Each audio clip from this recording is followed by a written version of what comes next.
Bismillahirrahmanirrahim.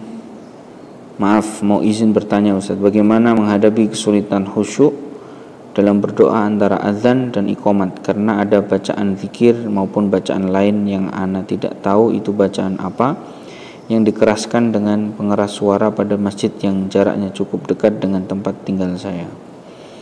Nah, bagaimana menghadapi kesulitan itu? Maka yang harus kita lakukan, kalau kita memang hidup bertetangga, hidup bermasyarakat, maka tegakkan al-amru bil ma'ruf wan nahyi 'anil munkar. Ya. Tegakkan, untuk seorang mukmin itu menegakkan al-amru bil ma'ruf wan nahyi 'anil munkar.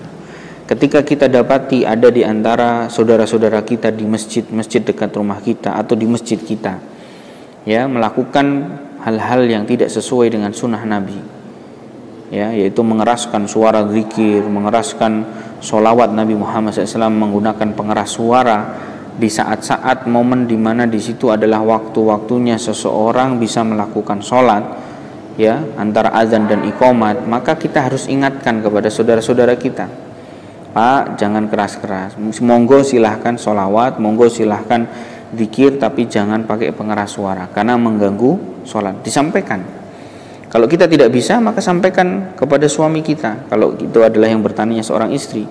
Kalau suami itu ternyata tidak bisa menyampaikan langsung kepada muadzin di masjid tersebut atau pelaku dari yang membuat zikir-zikir tadi, maka sampaikan kepada ustadz di tempat tersebut, kiai di tempat tersebut. Karena ini adalah bagian dari pelurusan, ya, meluruskan sebuah penyelewengan, ya, disampaikan. Dan ini harus kita tegakkan. Mungkin resikonya, mungkin kita akan awal kali kita akan diprotes, itu kan sholawat, itu kan zikir, ya. Maka kita punya hujah yang sangat banyak sekali dalam hadis-hadis Rasulullah SAW.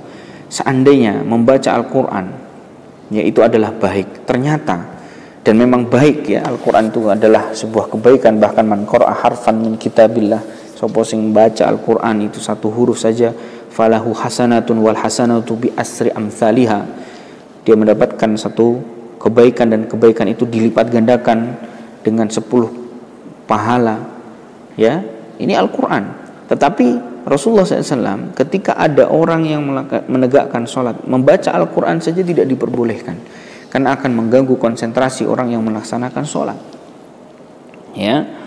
Maka kalau kemudian kita dapati ada di antara saudara-saudara kita yang kemudian antara adzan dan iqamat mereka jadikan untuk zikir-zikir dengan mengeraskan suara, ini adalah kebatilan, ini adalah ketidakbenaran, ketidakpasan, ketidaksesuaian dengan sunnah Nabi Muhammad SAW, sehingga kita harus ingatkan. Ya, jadi cara menghadapi hal yang demikian adalah dengan menegakkan al-amru bil ma'ruf wan nahyi 'anil munkar. Nasihati orangnya. Kalau kita tidak mampu, kita lewat suami. Kalau suami itu tidak mampu, sampaikan kepada Pak RT-nya, sampaikan kepada pemuka agama di sana. Bicarakan dengan kebaikan. Ya, jadi jangan dibiarkan begitu saja terus-menerus sehingga kemudian akhirnya mengganggu.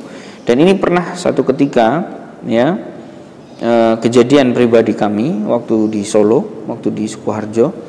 Ya, ini pernah terjadi ketika malam takbiran, di saat orang harusnya istirahat, ya, bertabuh-tabuh beduk di masjid dengan menggunakan speaker, sehingga tidak ada satupun orang yang tidak terganggu. Tetapi masyarakat menganggap bahwa ini adalah bagian dari ibadah, sehingga tidak ada berani yang menegur. Tapi karena saya tahu bahwa ini adalah kekeliruan, Nabi Muhammad tidak pernah melakukan itu, dan ini adalah bagian dari mengganggu seseorang, ya, mengganggu seseorang untuk istirahat jam 12 malam, jam 1 malam pakai beduk di masjid sehingga rumah itu betul-betul kayak goyang karena besarnya suaranya. Maka saya malam-malam datang kepada mereka, saya bubarin, ya. Dan semoga Allah Subhanahu wa taala menerima apa yang saya lakukan. Dan saya waktu itu nasihatin, saya ajak salah satu pemimpinnya untuk keluar masjid dan saya sampaikan, ya, silahkan bertakbiran, silahkan menyebut, ya, nama-nama kebesaran Allah, tetapi bukan kemudian mengganggu tetangganya, ya. Karena ini adalah bagian dari adab-adab dan juga hak-hak seorang tetangga, hak-hak seorang mukmin atas mukmin yang lainnya, ya. Ini harus dipahami. Wallahu taala a'lam bishawab. Jadi langkah yang harus dilakukan adalah menegakkan al-amru bil ma'ruf wan nahyi 'anil munkar. Jadi jangan diam saja, sampaikan kepada orang-orang yang kiranya bisa menyampaikan kepada orang yang melakukan tersebut. Seperti Pak RT-nya, seperti kepala takmirnya, seperti pengurus masjidnya dan seterusnya, sampaikan bahwa itu mengganggu. Ya, paling tidak mereka sudah diingatkan. Karena bisa jadi orang-orang yang melakukan itu dia tidak tahu bahwa orang itu atau apa yang dia lakukan itu mengganggu orang lain karena kebodohan ilmunya, ya. Demikian wallahu taala a'lam bishawab.